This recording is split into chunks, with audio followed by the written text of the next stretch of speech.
नमस्कार मंडळी, आज आपण बघणार आहोत बनाना स्मूदी। अगदी सोपी रेसिपी आहे आणि खूप पटकन होते।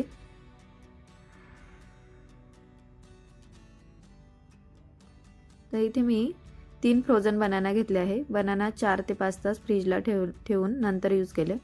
त्यानंतर यामध्ये 4 ते 5 डेट्स, त्याच्या बिया काढून, 1 चमचा कोको पावडर किंवा ककाओ पावडर, अगदी थोडी दालचिनी पावडर आणि किंचित मीठ।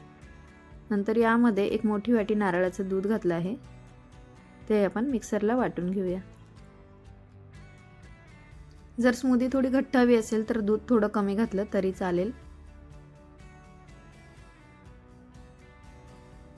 तर या पद्धतीने इथे मी एक फ्रेश बनाना कट करून यावर ठेवला आहे।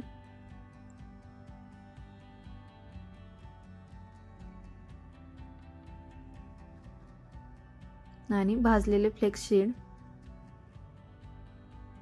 नंतर ड्रायफ्रुट्स।